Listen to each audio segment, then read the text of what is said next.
Beaucoup de personnes ont souffert de la malinformation jusqu'à risque de perdre de l'argent au niveau des services financiers. Un risque dans lequel le ministre des Finances et des Budgets, dans son programme d'éducation financière numérique, organise une campagne de sensibilisation sur les risques et bonnes politiques des services numériques. La rencontre fait suite à une instruction du ministère des Finances qui avait donné à l'Observatoire le mandat d'effectuer une enquête financée par la Banque mondiale à travers le SIGAP, une enquête concernant l'utilisation des services financiers numériques. Et cette enquête a débouché sur des résultats et ces résultats ont donné un certain nombre de recommandations. Donc, il y avait des risques qui sont liés à l'utilisation des services financiers. Je ne vais pas revenir sur ces risques, mais pour vous donner un chiffre, 90% des utilisateurs des services financiers numériques ont été confrontés à un risque. Les recommandations ont été axées sur un manque d'éducation financière qu'il fallait combler. Et aussi, il faut augmenter le taux d'inclusion financière, parce qu'ici au Sénégal, on a atteint un certain niveau d'inclusion financière, mais qui a été porté plus par les utilisateurs des services financiers numériques. Parce que le taux de bancarisation tournait autour de 22%, le taux d'assurance tournait autour de 1,40%, mais avec les services financiers numériques, on atteint un chiffre assez élevé. Donc aujourd'hui, nous sommes venus ici à Ziguinchor, dans le cadre d'une tournée nationale qui va se dérouler dans plusieurs autres localités. Et Ziguinchor a été la première vague pour la vulgarisation. Nous sommes venus avec l'opérateur Wave parce que Wave s'est approprié les résultats de cette enquête.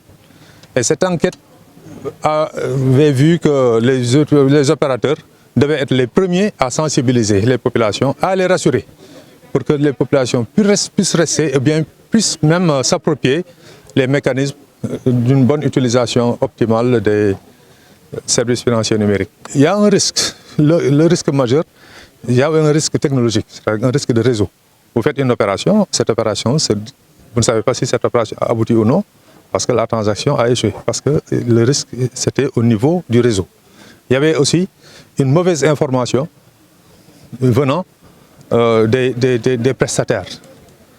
Il y a aussi un risque qui constitue peut-être le risque majeur, c'est un manque d'information. Parce que vous ne savez pas exactement quel est le tarif qui vous sera appliqué. Le directeur général de Wave Digital Finance est aussi venu prendre part de cette activité et il approuve la pertinence de cette sensibilisation. Aujourd'hui, c'est très important pour nous de pouvoir prendre part à cette première étape de la tournée qui consiste aujourd'hui à tenir ces réunions publiques d'information visant à sensibiliser les usagers sur les risques liés à la cybercriminalité, mais aussi le risque auquel ils s'exposent en faisant usage des outils technologiques pour pouvoir accéder à des services financiers. Une initiative que la présidente des consommateurs apprécie.